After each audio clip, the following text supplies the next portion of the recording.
નમો લોહે સૌ હરિહંતાણમ નમો લોહે સૌ સિદ્ધાણમ નમો લોહે સૌ આહિર્યાણ નમો લોહે સૌ વિજયાયાણમ નમો લોહે સૌ ત્રિકાળવતી શ્રાવણમ ઓમકાર બિંદુ સંયુક્ત નિત્યમ જાયંતી યોગિના કામદમ મોક્ષદો છે ઓંકારાય નમો નમઃ મંગળમ ભગવાન મંગળમ ગૌતમો મંગળમ કુંકુંડાર્યો જૈન્દ્રમ સુમંગળમ નમાસ્મરિસ્વાદાય સ્વાનુભૂત્યા ચકાસ્તે સ્વાય ભવાય સર્વા વિભાવ નિયુત નિરાકાર નિર્જરાધિકાર છે ભાઈ, જેની દૃષ્ટિ પ્રથમ રાગથી ભિન્ન પડી ભગવાન પૂર્ણાનંદ સ્વરૂપ એની અંતરદૃષ્ટિ થઈને નિર્વિકલ્પ અનુભવ થવો એ પહેલું કર્તવ્ય છે.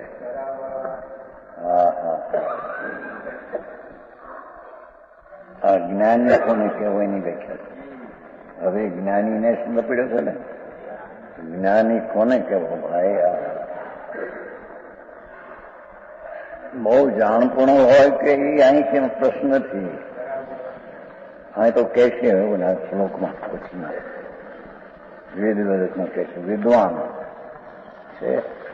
શ્લોક છે કે નહીં?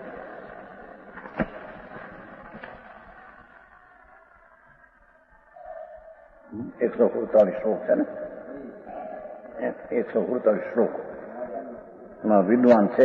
ત્રીજા પદમાં શ્લોકો કળશ 147 કળશ છે ને, એમાં વિદ્વાન શબ્દ વાપર્યો છે. ત્રીજું પદ છે વિદ્વાન એટલે કઈ જાણ ભાઈ આત્મજ્ઞાન છે તે વિદ્વાન છે.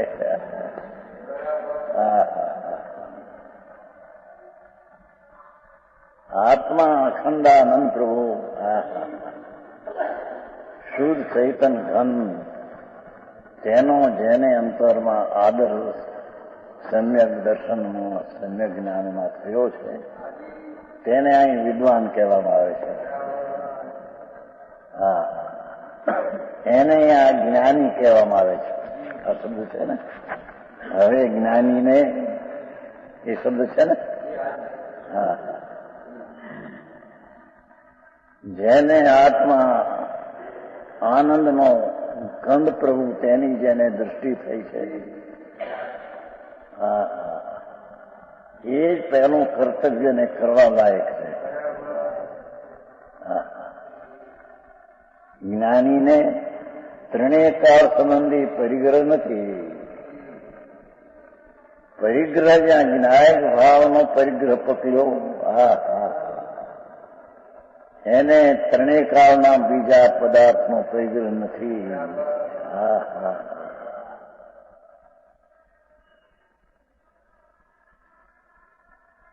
જ્ઞાનીને ત્રણેય કાળ વર્તમાન ભૂત અને ભવિષ્ય ત્રણેય કાળનું ત્રિકાળી ભગવાન જ્ઞાયક ભાવનો દ્રષ્ટિ હોવાથી તેનો તેને પકડને પરિગ્રહ હોવાથી પરનો પરિગ્રહ એને નથી. એ વાત કહે છે ને.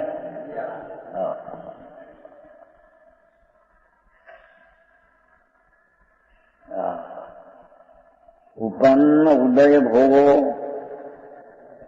વિયોગ બુદ્ધિએ તસો નિકમ 10:15 કંકાગયસ ઉદયાસના કુવહી નાણી ઉત્પન્ન ઉદયનો ભોગ નિત્ય વિયોગ ભાવે જ્ઞાનીને ને ભાવિ કર્મોદય તણી કાંક્ષા નહીં જ્ઞાની કરે. ટીકા કર્મના ઉદયનો ભોગ ત્રણ પ્રકારનો હોય છે. મૂળ રકમ છે ભાઈ.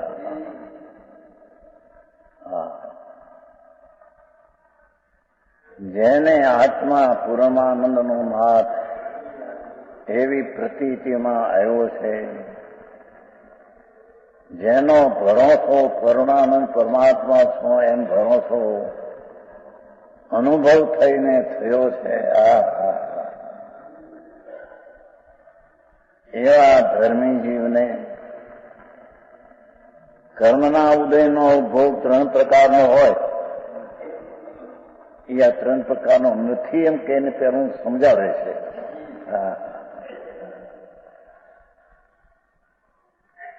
અતીત ગયા કાળનો પરિગ્રહ, વર્તમાનનો પરિગ્રહ, અનાગતનો. તેમાં પ્રથમ જે અતીત ઉપભોગ, ભૂતકાળનો ઉપભોગ તો વીતી ગયો છે. એ અતીતપણાને લીધે, વીતી ગયોને લીધે પરિગ્રહ ભાવને ધારતો નથી. હવે તો ગયો છે એને પરિગ્રહ પણ ત્યારે રહી વાત વર્તમાન અને ભવિષ્ય.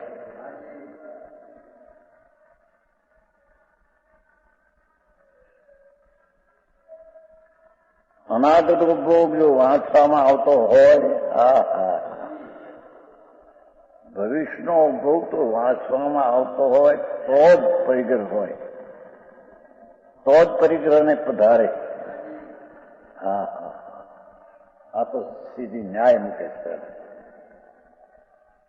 અને જે પ્રત્યુપન વર્તમાન છે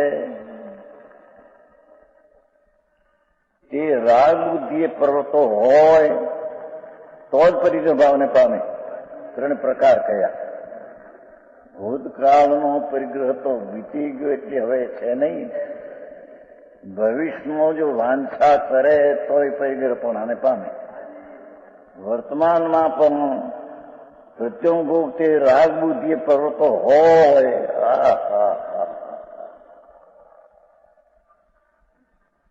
તો જ પરિગ્રહ ભાવને ધારે. 3 ન્યાય સમજાણા. પછી શું છે? પછી કહેશે કે ધર્મી જીવને આત્મા આનંદનો માત્ર એવી જેને અંદર પ્રતીતિ, વિશ્વાસ, વેદન, અનુભવ,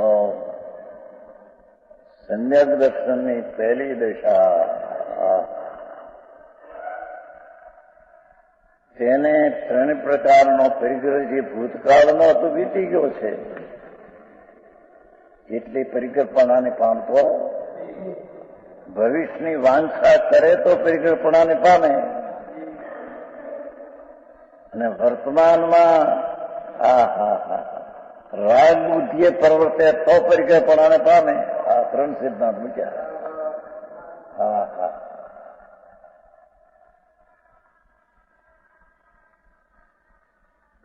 હવે બીજો પેરેગ્રાફ.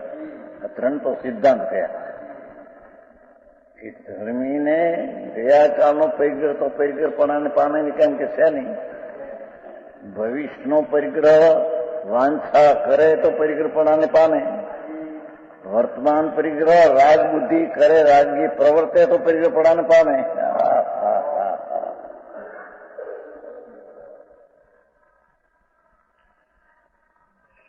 પ્રત્યુપન કર્મોદય ઉપભોગ એટલે વર્તમાન. કર્મોદયનો ઉપભોગ જ્ઞાનીને રાગ બુદ્ધિએ પ્રવર્તો જોવામાં આવતો નથી. વર્તમાન ઉપભોગ રાગનો આદર થઈને જોવામાં આવતો નથી. કે જ્યાં ભગવાન જ્ઞાયક સ્વરૂપનો જ્યાં આદર છે ત્યાં રાગ બુદ્ધિએ જ્ઞાનીને ઉપભોગ જોવામાં આવતો નથી.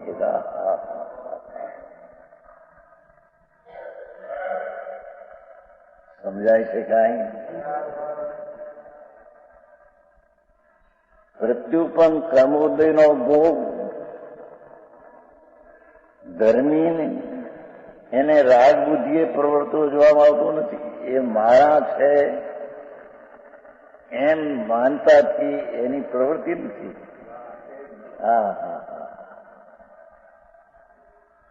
રાગની રુચિથી પ્રવૃત્તો દેખાતો નથી.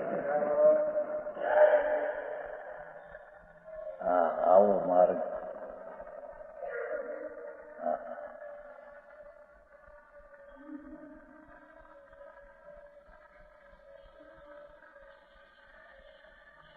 કારણ કે જ્ઞાની ને અજ્ઞાનમય ભાવ રાગ બુદ્ધિ તેનો ભાવ છે. રાગની રુચિનો પ્રેમ તે તો અજ્ઞાન ભાવ છે, એનો તેને ભાવ છે.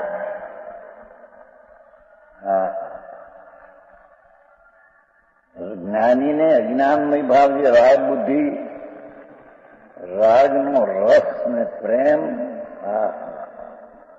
અજ્ઞાન ભાવ તો ઉડી ગયો છે, તેનો તેના ભાવ છે. સમજાય છે પ્રભુ? વાત આવી છે. વર્તમાનમાં જ્ઞાનીને રાગ બુદ્ધિ એટલે આદર બુદ્ધિ પ્રવર્તો ભોગ દેખાતો નથી.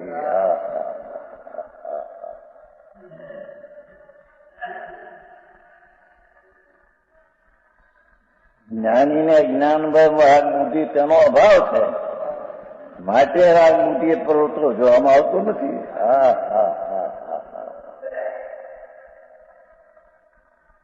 સમજાણું કાંઈ? આવો માર્ગ.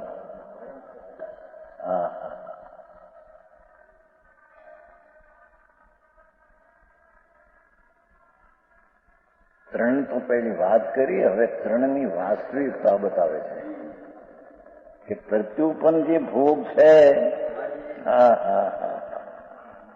એ રાગ બુદ્ધિ એટલે રાગની રુચિએ, રાગના સ્વીકારથી વર્તમાન ભોગ દેખાતો નથી.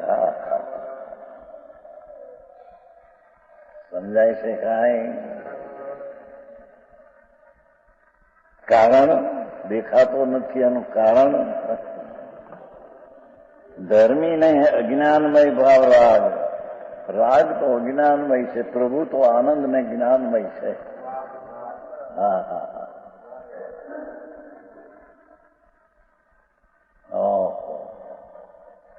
એવી જ એની દ્રષ્ટિ થઈ છે કે હું તો ચૈતન્ય આનંદ જ્ઞાનમય છું, વિનાયક છું.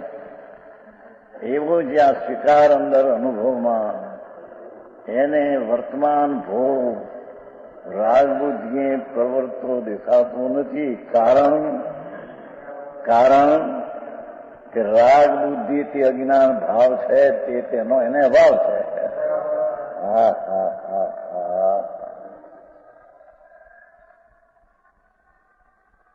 આ શૈલી તો જુઓ,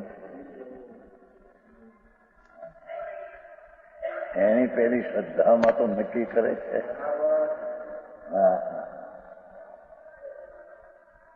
સમજાણું કાંઈ?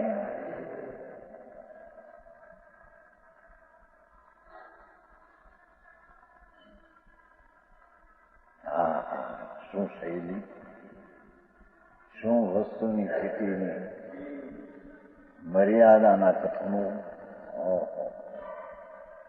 ધર્મીને આત્મા તત્વ છે તે ચીન્યો છે, અનુભવ્યો છે, જાણ્યો છે. તેથી તેને કર્મોદયનો વર્તમાન ઉપભોગ સામગ્રી, શરીર, સ્ત્રી, કુટુંબ, પરિવાર, પૈસા, કીર્તિ વગેરે તેને મારાપણે પ્રવૃત્તો જોવામાં આવતો નથી.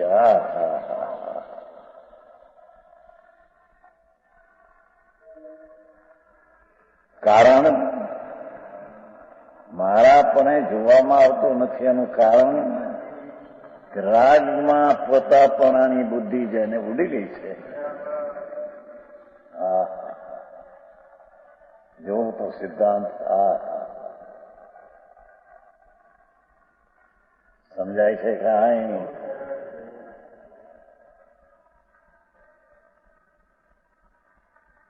ભાવનગરની તકરારનો ખાસ પત્ર આવ્યો છે.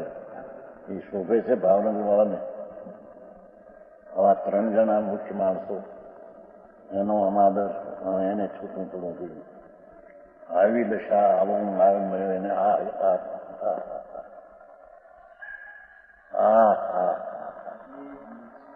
લાલચંદભાઈ, લાલચંદભાઈને પડવું પડશે મકે તમારો મિત્ર છે. ત્રણ તો ભલા માણસ છે, ત્રણને જુદા કરું શું કર્યું એને પોતાના બિચારા. હા, અમે તો કાગળ વાંચીને મનુક્ષોનો કોનો છે પત્ર નાનામાં છે, નાના એને કોના કોના નામ છે વાંક એને કઈક નામ આપ્યા છે. અરે વાંક કોના પ્રભુ આ શું છે? આ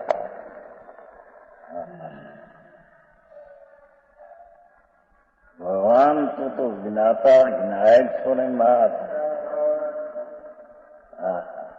એ જ્ઞાયકને વર્તમાનમાં ભોગની વાંછા હોય તો તેને પરિગ્રહ પડે, તો એને રાગ પણ તો અજ્ઞાન ભાવ છે. રાગ બુદ્ધિ પ્રવૃત્તો દેખવામાં આવતો આચાર એમ કે ભાઈ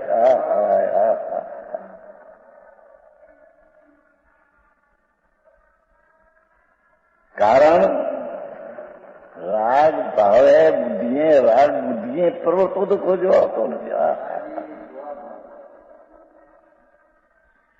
ધર્મીને તો અજ્ઞાનમય ભાવ, રાગ બુદ્ધિ તેનો ભાવ છે. રાગ એ તો અજ્ઞાન ભાવ છે, એ તો મારા પણ આમ તો એમાં ભાવ છે.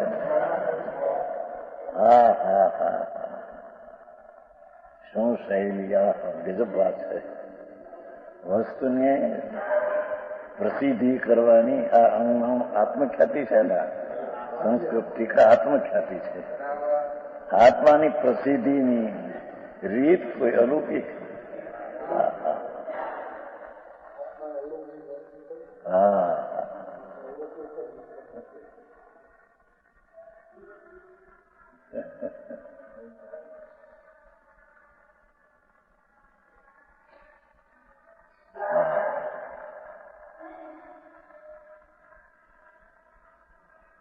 ધર્મી જીવ એને કહીએ કે જેને વર્તમાન ભોગ રાગ બુદ્ધિ પ્રવર્તે નહીં.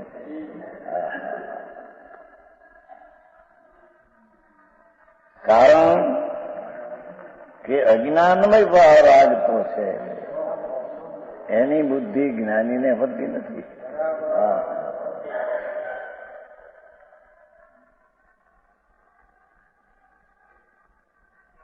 એક વાત. બીજી વાત, અને કેવળ વિયોગ બુદ્ધિએ પ્રવર્તો દેખાય છે કે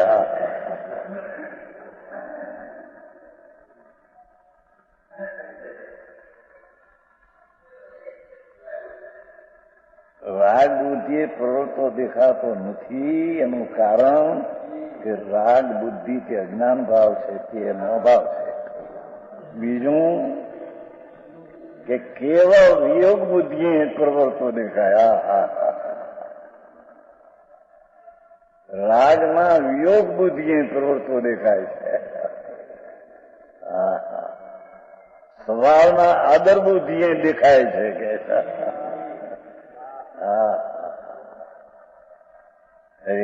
એ વાત ક્યાં મળે કરવું? હું મારે કેવળ વિયોગ બુદ્ધિ, કેવળ વિયોગ બુદ્ધિ. દુશ્મનનો જેમ યોગી છે એમ રાગનો વિયોગ બુદ્ધિ ભાવ છે.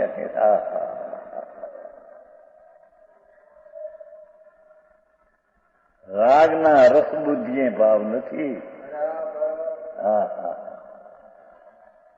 આત્માના આનંદના રસ બુદ્ધિએ રાગની રસ બુદ્ધિ ઉડી ગઈ છે.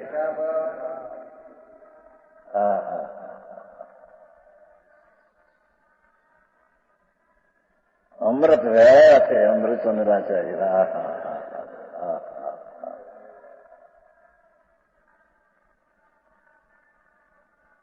એવા સંતોમાં વિરહ પડ્યા.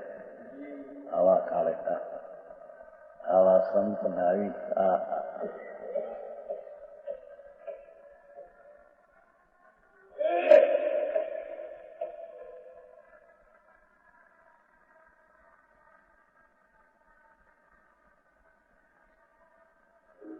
ભૂતકાળનો પરિગ્રહ તો નથી, એટલે કે એની કઈ રાગબુદ્ધિ પરિગ્રહ પણ નથી. વર્તમાનપણું છે એ વાંછા હોય તો પરિગ્રહ, એમ તેનો સિદ્ધાંત કર્યો. ભવિષ્યનું પણ વાંછા વર્તમાન રાગબુદ્ધિ પ્રવર્તે તો એનો પરિગ્રહ ગણાય. ભવિષ્યની વાંછા હોય તો તેની પરિગ્રહ ગણાય. હવે કે છે કે વર્તમાનમાં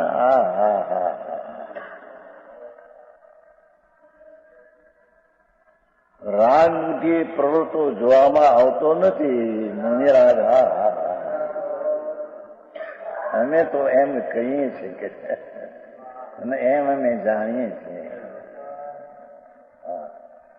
રાગના બુદ્ધિએ ધર્મીને રાગનો રસ અજ્ઞાન ભાવ નો અભાવ હોવાથી રાગ બુદ્ધિએ પ્રવૃત્તો અમને દેખાતો નથી. અમારો ભાવ પણ અમને રાગ બુદ્ધિએ દેખાતો નથી.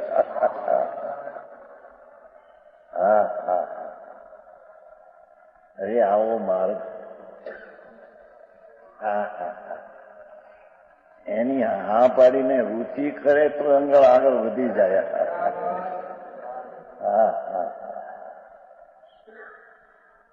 આવો મારે જ્ઞાન મળ્યું.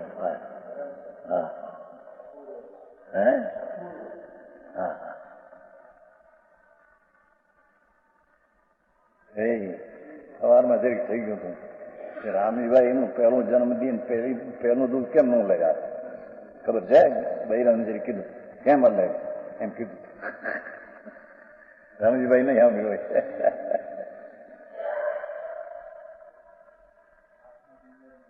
સવારમાં ભાઈ દૂધ આવ્યું ને દૂધ, એમાં પહેલું તમારું આપવું છે એમ મને મારે લાગ્યું.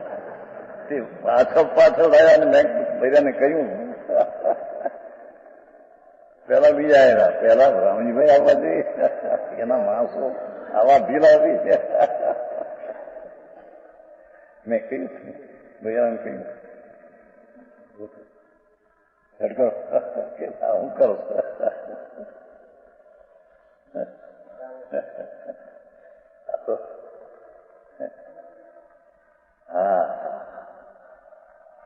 હા તો પરમાત્મા સંતો પરમાત્મા છે, પરમાત્મા છે. એ જગતના ધર્મી જીવોની સ્થિતિ શું હોય છે તેનું વર્ણન પોતાના અનુભવથી કહે છે.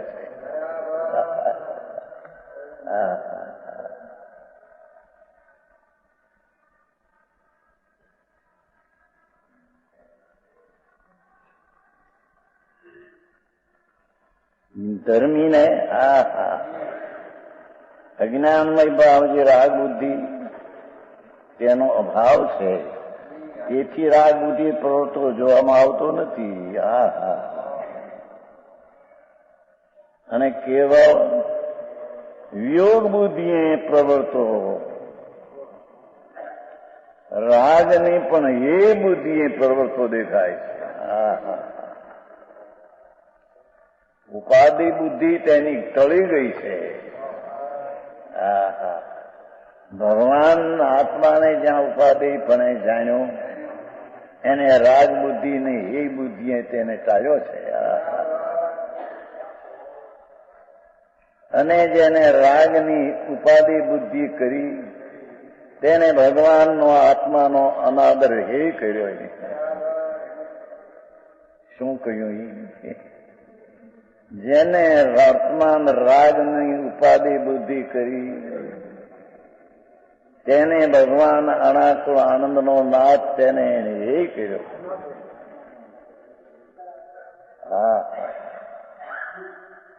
અને જેને ભગવાન જ્ઞાયક મૂર્તિ ઉપાધિપણે જાણ્યો એને રાગ હે બુદ્ધિએ પ્રવર્તે છે.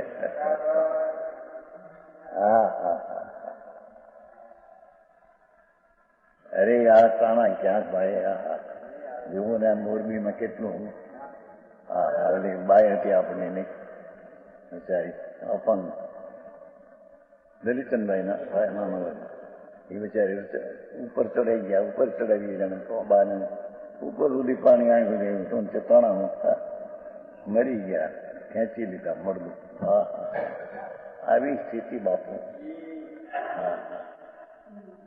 આવું કરવાનું તો આ છે.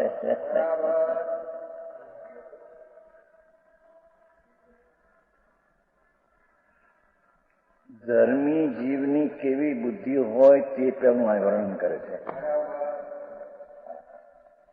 કે ધર્મીની રાગ બુદ્ધિ પ્રવૃત્તું હોય નહીં. કેમ કે રાગથી અજ્ઞાન ભાવ છે, તેનો તેને અભાવ છે, અને જ્ઞાનમય ભાવ એવો ભગવાન તેનો તેને સદભાવ છે.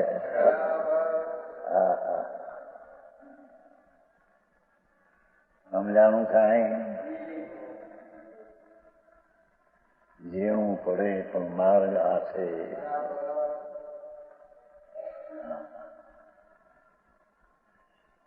કેવા વિયોગ બુદ્ધિ, રાગ બુદ્ધિનો અભાવ છે એક સિદ્ધાંત કર્યો, અને કેવો વિયોગ બુદ્ધિ રાગ છે ખરો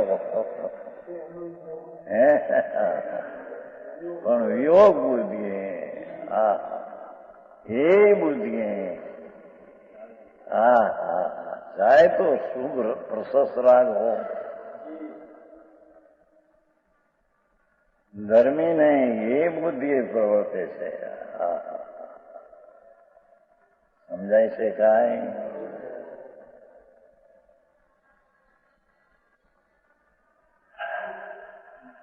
એ બુદ્ધિએ પ્રવર્તો તે ખરેખર પરિગ્રહ નથી.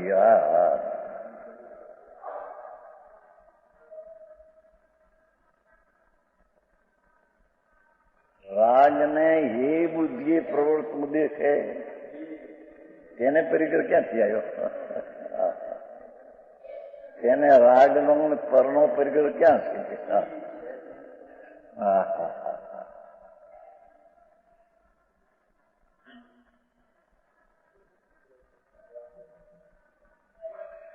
માટે પ્રત્યુપન કર્મોદય ભોગ, આ કારણે વર્તમાન મળેલા કર્મમાં ઉદયથી થયો રાગ અને સામગ્રી તે પ્રત્યેનો ઉપભોગ જ્ઞાનીને પરિગ્રહ નથી.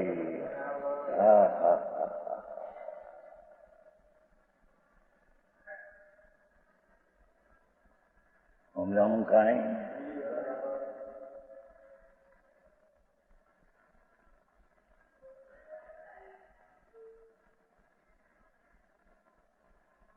હવે અનાગત રીત ભવિષ્ય, અનાગત ભોગ તે તો ખરેખર જ્ઞાનીને વાંચી જ નથી. ભવિષ્યમાં મને આ ભોગ મળે અને અનુભવું એવી તો ભાવ જ્ઞાનીને હોતો.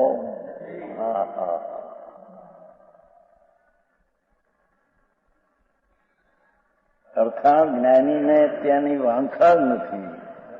ભવિષ્યમાં અનુકૂળતા ભોગની રાગની મળે એની વાંછા જ નથી. ભવિષ્યમાં તો હું કેવળ જ્ઞાનને પામું એવી ભાવનામાં આ ભાવના એને હોતી નથી. સમજાણું કાંઈ?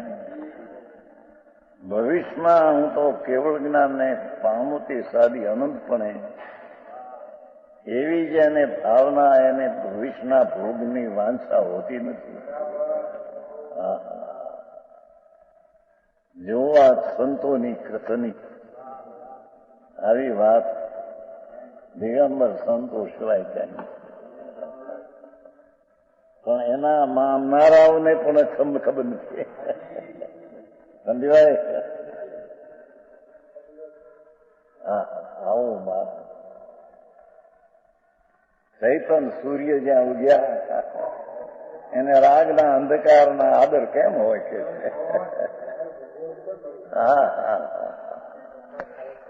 ચૈતન સૂર્યના પ્રકાશમાં એ રાગના અંધકાર કેમ હોય? એના રાગ અંધકાર છે, અજીવ છે, જવડ છે. સમજાણું કાંઈ? અનાગત ઉપભોગ ભવિષ્યનો બહુ ઊંચી વાત, સરસ મીઠી મધુરી વાત છે. હા, એમ ન સમજાય ને ના એમની આ વસ્તુની સ્થિતિ આવી છે એનું એ જ્ઞાન તો કરે છે. જ્ઞાનમાં તો નક્કી કરે કે માર્ગ તો આ છે. હા, અનાગત ઉપભોગ તે તો ખરેખર જ્ઞાનીને વાંછિત જ નથી, અથવા જ્ઞાનીને તેની ઈચ્છા જ નથી. વર્તમાન રાગની બુદ્ધિએ વર્તે અને ભવિષ્યની રાગની ઈચ્છા ક્યાંથી હોય કે અનુકૂળતા મળજો ને આ મળજો ને આ મળજો.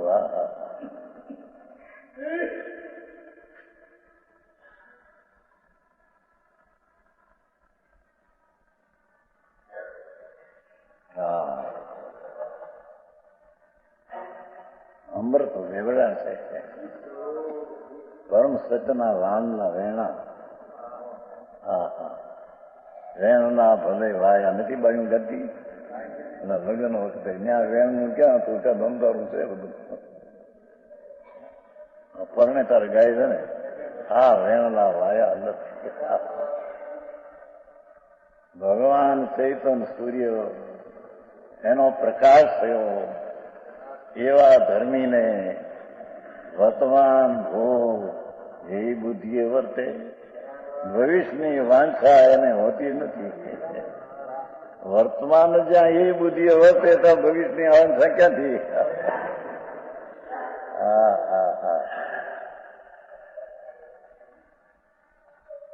જો આ સમ્યક દ્રષ્ટિની દશા, આ સમ્યક દ્રષ્ટિની ભૂમિકા સમજાય છે કાંઈ?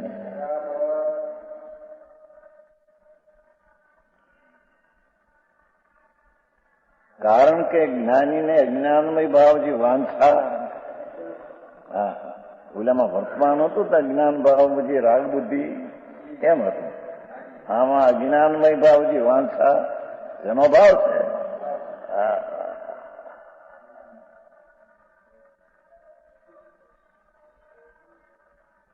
એ શુદ્ધ જ્ઞાન ને મતિ જ્ઞાન જે સમ્યક થયું એ કેવળ જ્ઞાનને ઝંખે છે, કેવળ જ્ઞાનને બોલાવે છે. દોડનો પાર છે, કેવળ જ્ઞાનને બોલાવે છે. એ કેવળ જ્ઞાનને બોલાવે એ મતિ જ્ઞાન ભવિષ્યના ભોગની વાંછા છે તે કરે.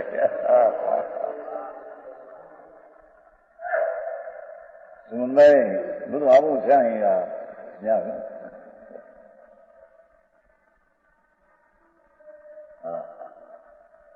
મીઠો મેળામાં આત્મા જ્યાં જાગે છે,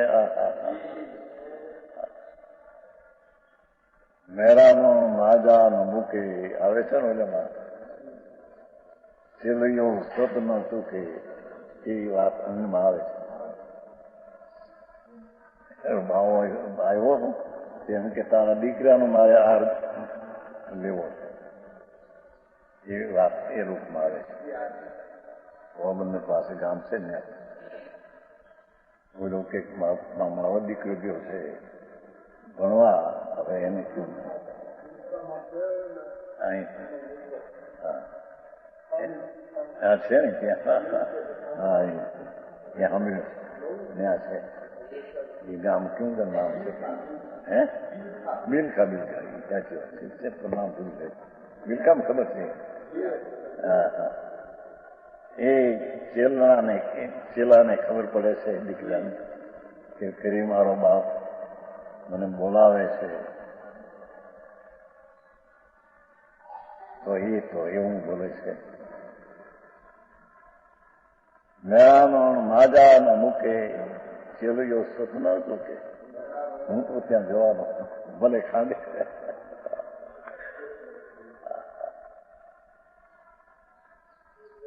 એમ ભગવાન આત્મા મેરામણ મીઠો મેરામણ આનંદથી ઉછળ્યો, એને રાગની વાંછા ભવિષ્યની કેમ હોય?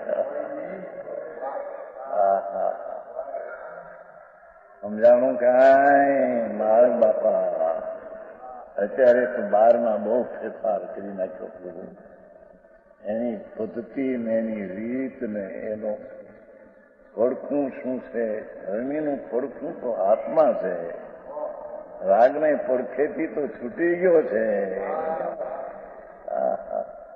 એને પડખું ફેરવી નાખ્યું છે ભાઈ.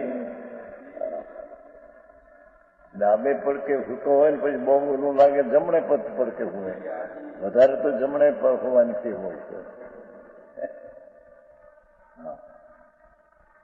ન્યાય થાકી જાય તો ડાબે પડકે આવે છે. હા, એ ડાબે પડકે અજ્ઞાનમાં થાકી ગયો પછી જમણે પડકે ચૈતનમાં આવ્યો છે અંદર. હા હા, જેને ભગવાનના ચૈતન્ય પડખે ચડ્યો એ રાગને પડખે કેમ ચડે હવે? હા હા, આવો માર્ગ છે બાપા.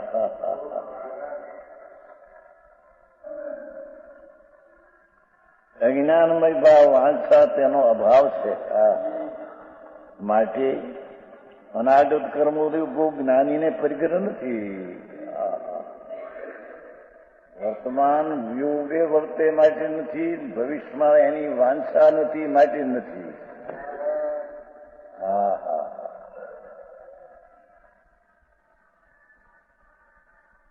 બાવા ગયા કાળનો તો છે જ નહીં. એટલે પ્રશ્ન બેનું સમાધાન કર્યું. અતીત કર્મોદય ભોગ તો વીતી જ ગયો છે બાવા. ભૂતકાળનો અનાગત ભોગની વાંછા નથી.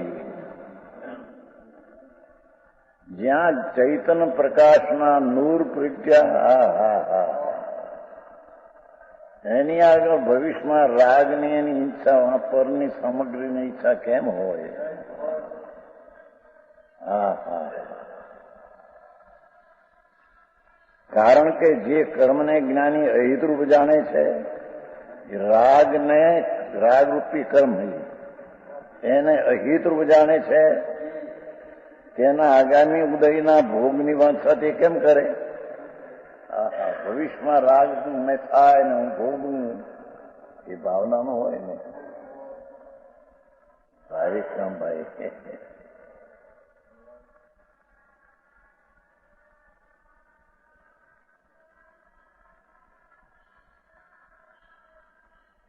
વર્તમાન ઉપભોગ પ્રત્યે રાગ નથી,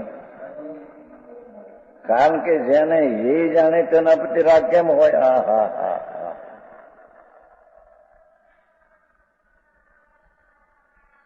જેને છોડવા લાયક છે એમ જ્યાં અંતરથી જાણ્યું એના પ્રત્યે રાગની રુચિ કેમ હોય?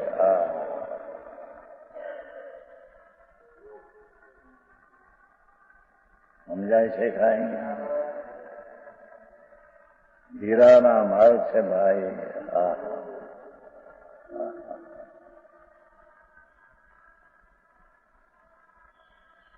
આ રીતે જ્ઞાનીને ત્રણ કાળ સંબંધી કર્મોદયનો ઉપભોગ તે પરિગ્રહ નથી. ત્રણે કાળ રહેનારો એવો જ્ઞાન ભાવનો જ્યાં પરિગ્રહ પકડ્યો અનુભવ, એને ત્રણ કાળના બાહ્ય પરિગ્રહનો ઉપભોગ હોતો નથી. સમજાય છે કાંઈ?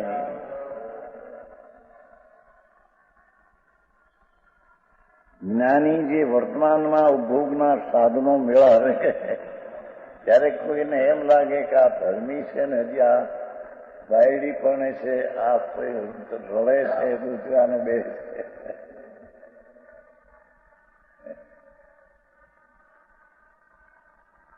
અમર કે ભાઈ,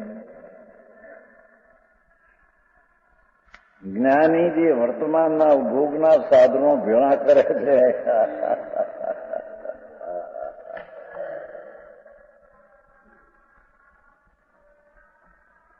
એને રાગ આવે અને એનું સમાધાન નથી. બહારના સાધનો પણ હોય ને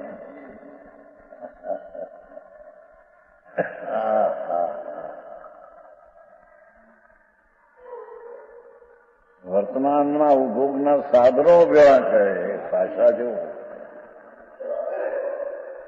કેમ કે ધર્મી પણ લગ્ન કરે છે, બાયડી પરણે છે, વેપાર ધંધો દુકાને બેસીને કરે છે ને, દેખે છે ને.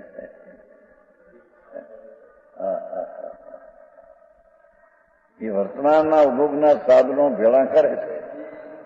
તે તો પીડા સહી શકાતી નથી. રાગ આવે છે, પીડા છે, દુઃખ છે, એ સહી શકાતી નથી, તેનો ઇલાજ કરે છે.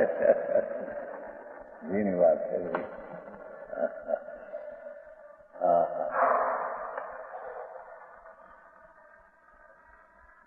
વાસના રાગ આવ્યો એની પીડા સહન થતી નથી. રાગના નિમિત્તો અનુકૂળને ભેગા કરવાની દેખાય છે.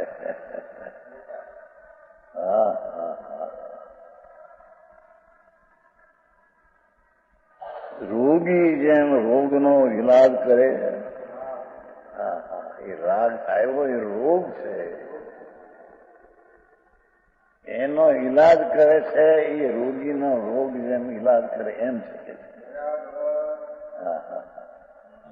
રોગનો ઇલાજ કરે છે તેમ નબળાઈનો દોષ છે.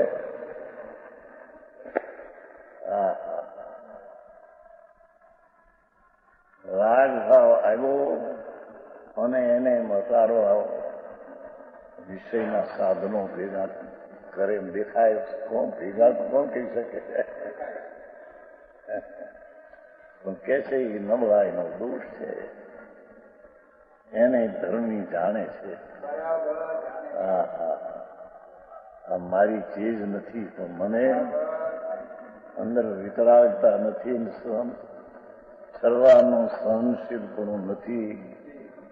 એથી આ રાગ આવ્યો અને એના રાગના ઉપાયનું સાધનો રોગી જેમ રોગને મટાડવા છે એમ રોગ મટાડવા છે. રાગ રાખવા ઈચ્છતો જેની વાત છો.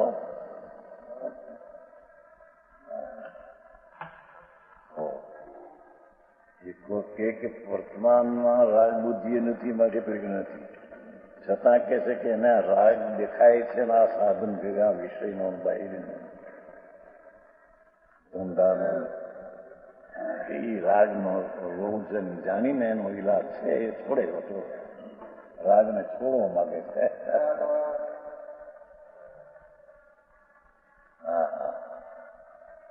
આવો માર્ગ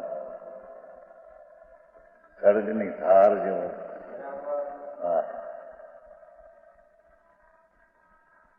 ધાર તલવારની સોયલી દોયલી જીન તણી ચરણશીલા જેને ડાકમાં ધાર પર નાચતા દેખ બાજી ગરા સેવના ધાર પર રહે ન દેવા. સી ધારા આનંદના નાથને સંભાળતા રાગ આવ્યો. એ રાગની સેવા કરતો નથી, પણ રાગ ટાળવાને ઉપાય કરે. અત્યારે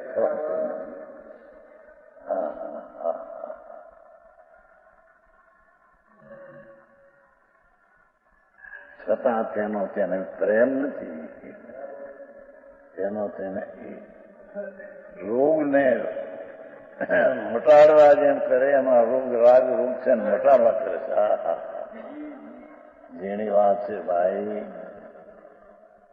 આ તો ત્રણલોકના નાથમાં પંથની અંતર છે. આ કોઈ હાલી દુવાની કથન નથી.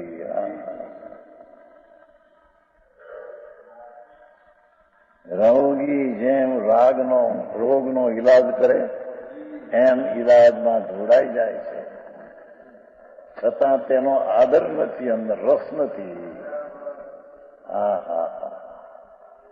રાગનો મટાડવા એના ઉપાય કરે પણ એમાં સુખબુદ્ધિ નથી. હા હા, સમજાય છે કાંઈ? આ તો અંતરની વાતો છે.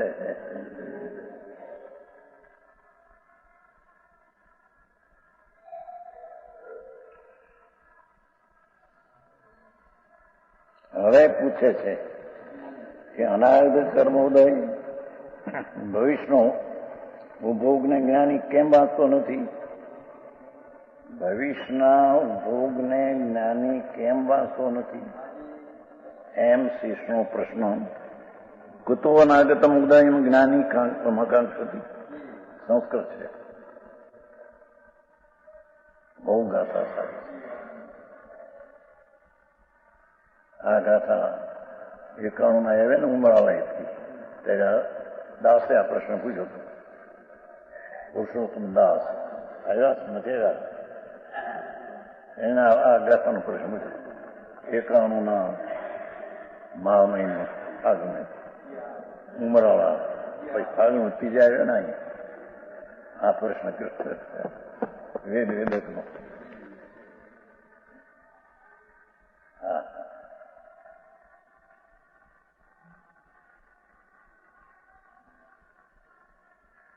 મૂળ પાઠ.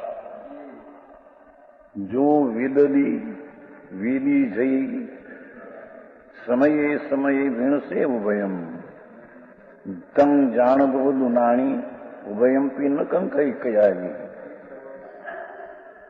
રે વેદ વેદક ભાવ બંને સમયે સમયે વિણસે. ये જાણતો જ્ઞાની કદાપી ઉભયની કાંક્ષા કરે. હા,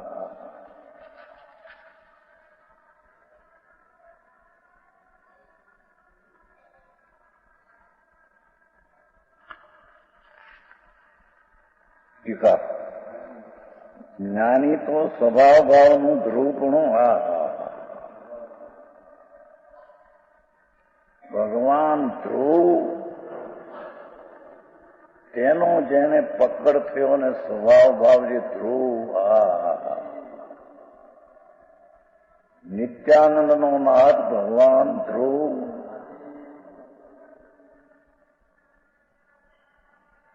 સ્વભાવ ભાવનું ધ્રુવ પણ હોવાથી ધર્મીને તો સ્વભાવ ભાવનું ધ્રુવ પણ નો આદર છે. હા, એ સ્વભાવ ભાવ ધ્રુવ આનંદ જ્ઞાન શાંતિ એવો જે સ્વભાવ ભાવ ધ્રુવ. જ્ઞાનીને સ્વભાવ ભાવનો ધ્રુવ પણ હોવાથી એની દ્રષ્ટિમાં તો ધ્રુવ પણ ઉતરવરે છે કે છે. ધર્મીની દ્રષ્ટિમાં ધ્રુવપણો સ્વભાવ ભાવ એવો જે ધ્રુવ, એ જ એની દ્રષ્ટિમાં તરવરે છે, દ્રષ્ટિમાં એનો આદર છે. ભાઈ વાત ભાઈ, ધર્મીની દ્રષ્ટિ સ્વભાવ ભાવના ધ્રુવ પણ આપણા ઉપર હોય છે. ગમે તે પ્રસંગમાં પણ તે દ્રષ્ટિ ત્યાં ખસતી નથી.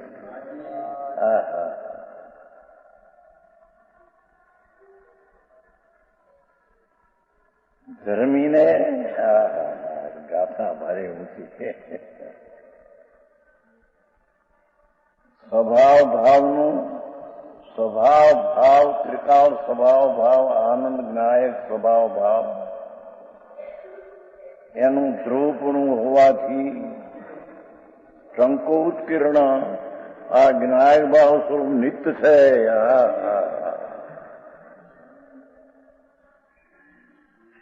ટંકોત્કીર્ણ નામ શાશ્વત જ્ઞાયક ભાવ સ્વરૂપ નિત્ય છે.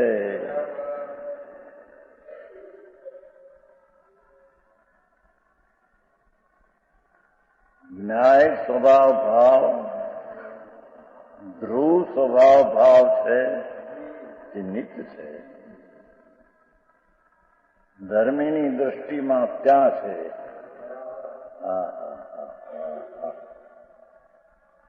સમજાણું કાંઈ?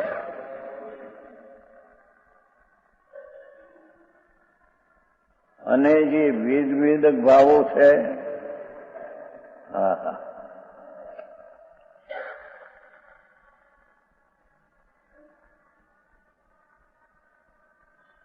પાઠમાં બે પેલા આગળ પાછળ પાઠમાં વેદ વેદક છે. આમાં વેદક વેદ છે ને આમાં વેદ વેદક છે. છે એ પહેલી વાત નહીં. પાઠમાં વેદક ભાવ અને વેદ તે છે ને, વેદ એ તે અને વેદાય તે એમ પ્રેમ છે.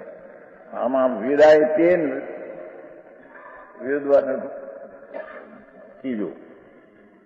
વેદ વેદક વેદાવા યોગ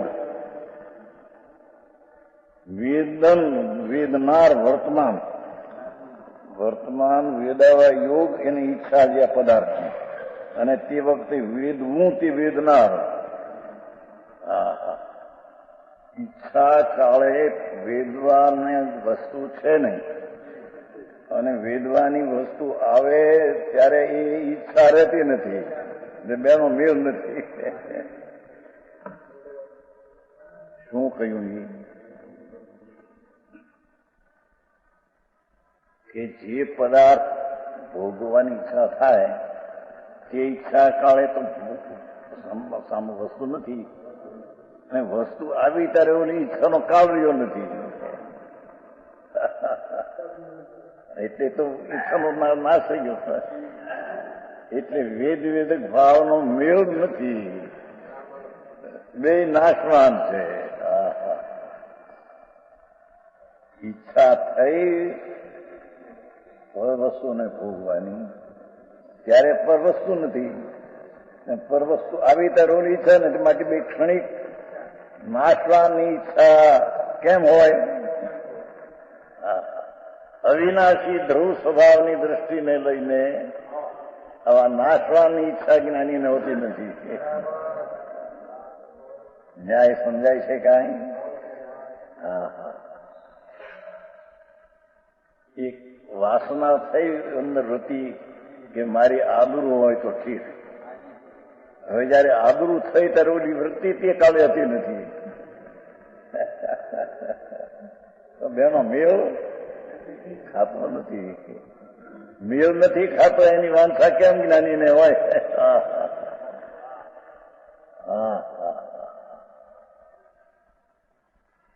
સમજાવું કાંઈ? ઈચ્છા આવી કે હું વેપાર કરું અને વેપાર જયારે કરે છે ત્યારે ઓલી ઈચ્છા નથી. એટલે વેદક અને વેદનો મેળ ખાતો નથી. એ બે નાશવાન છે.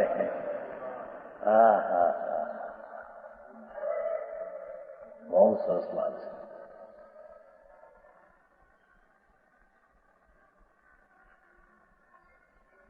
વેદ વેદક બે ભાવો છે તેઓ વિભાવ ભાવોનું ઉત્પન્ન થવાપણું એટલે ઈચ્છા થવી એનો નાશ થાય અને જે ઈચ્છિત વસ્તુ આવી ત્યારે ઓલા એનો નાશ થાય અને ઈચ્છિત વસ્તુ આવી ત્યારે આ ઓલી ઈચ્છા નહોતી. ઈચ્છાનો નાશ થઈ ગયો. જે ઈચ્છિત વસ્તુ આવી ત્યારે ઈચ્છાનો નાશ થઈ ગયો અને વસ્તુ આવી ત્યારે હવે બીજી ઈચ્છા, પણ એ તો ફરીની પછીની ઈચ્છાની વાત છે. એ ઈચ્છા ને ઈચ્છાનો ભોગ બેનો મેળ નથી.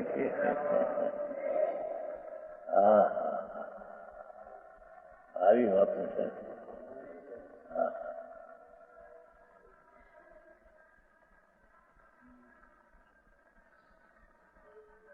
બે વિભાવ ભાવનું ઉત્પન્ન થવાપણું અને વિનાશ થવાપણું હોવાથી ક્ષણિક છે. ઈચ્છા એ વિભાવ ભાવ છે એ ક્ષણિક છે, નાશ થાય. વસ્તુ સામગ્રી આવી એ પણ નાશ થાય છે. કારણ કે આવી ઈચ્છા એ આવી ત્યારે ત્યાંની ઈચ્છા રહેતી નથી. એટલે ઈચ્છાનો નાશ ને આવી તારે તે વસ્તુની ઈચ્છા નથી.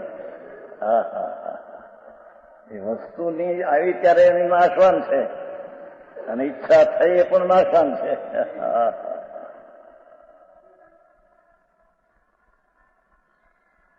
સમજાણું કાંઈ?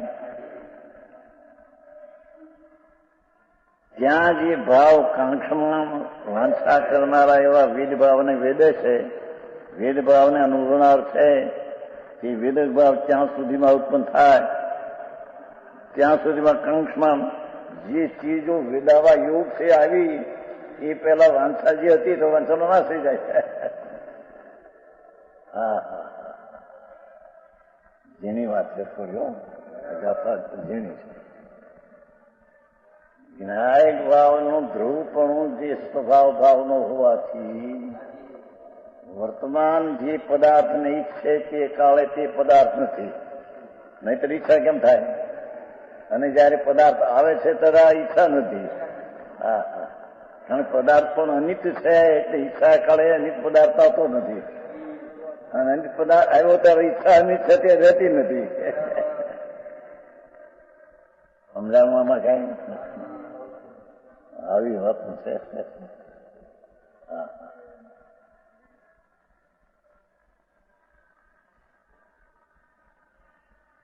કાંક્ષમાન એટલે વાંછા કરનારા એવા વેદભાવને વેદે છે, વેદભાવને અનુભવનાર છે. વેદભાવ ત્યાં સુધીમાં ઉત્પન્ન થાય ત્યાં સુધીમાં કાંક્ષ ઈચ્છા જે હતી તે રહેતી નથી. હા હા હા, વેદભાવ વિનિષ્ટ પામી જાય છે. વેદાવા યોગ જે ચીજ આવે છે ત્યારે વેદવાની ઈચ્છા છે તેનો નાશ થઈ જાય છે. હા હા, એવા ક્ષણિકનો મેળ નથી તેની ઈચ્છા જ્ઞાનીને કેમ હોય? નિત્ય ભગવાનની જેને ભાવના છે એને ક્ષણિકની વેદની ઈચ્છા અને વેદવા યોગનો મેળ નથી, તેને તે ઈચ્છે કેમ? હા હા હા, જેની વાતો છે થોડી. તે વિનાશ પામી જતા વેદક ભાવ શું વેદે? કારણ કે પૂર્વની ઈચ્છાનો નાશ થયો અને આવી ત્યારે તેને વેદવાનું શું વેદે? એ તો ઈચ્છા તો રહી નથી. જો એમ કહેવામાં આવે કાંક્ષના વેદભાવની પછી ઉત્પન્ન થતા બીજા વેદભાવને વેદે, પણ તે વખતે બીજા ભાવને વેદવાનો જે આવે છે આ ભાવનો નાશ થાય છે. આ ભાવનો નાશ થાય ત્યારે બધી વેદવા યોગ વસ્તુ આવે છે.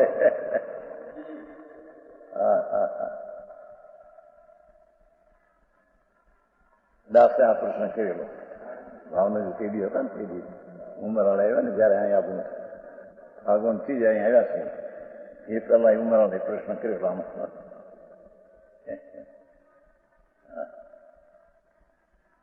જો બીજો વેદભાવ ઉત્પન્ન થાય વેદાભાઈઓ પહેલા તે વેદક ભાવ નાશ પામી જાય છે, તે વસ્તુ છે એ નાશ પામી જાય છે.